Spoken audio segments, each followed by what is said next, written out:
Ay, nandito kami sa Amay. May nakita kaming oswan. Ay, lumapit sila sa amin. Akala na may pagdala kaming pagkain. Wala kaming dalang pagkain. Nag-walking lang kami. Ang cute, oh. Hi! Naglimlim kayo. Wala kaming pagkain, B. O, diba? Nag-walking lang kami. Cute. Mamimitas kasi kami ng tawag nito? Red berry. Ano ba yun? Raspberry. Ay, blackberry. Yung ganon.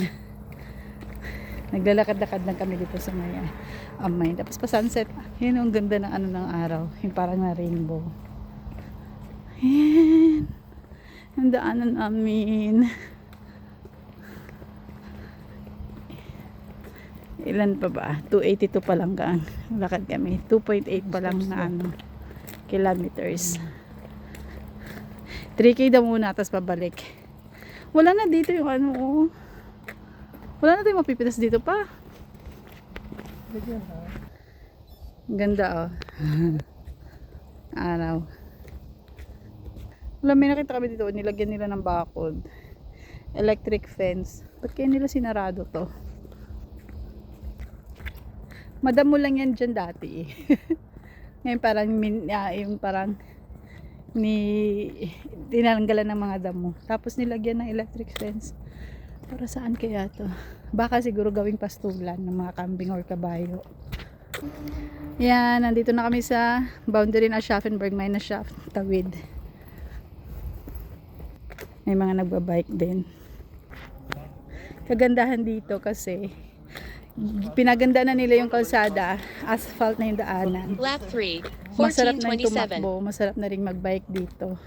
Tsaka dito, walang ibang sasakyan makadaan. Kayo lang na bikers, mga naglalakad, mga tumatakbo. Tapos mahaba ang path na to. Pwedeng abot ng Frankfurt. So, magandang mag-training o mag-exercise or training dito na area. Tapos, tabi pa ng Amay. Ayun. Ganyan na siya. Tapos may mga ibon pa, oh. Ayan, may nakita na kami mga Ayan, yan yung mga pinipitas namin. Yan. May binibenta rin naman yan sa supermarket. Ano ba ito? Oo, pero medyo malalaki. Ito kasi wild yung niya.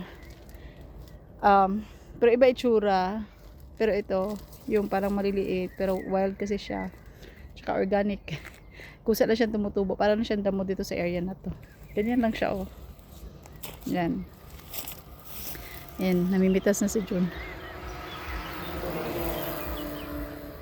And that's it for today. Thanks for watching. Bye-bye.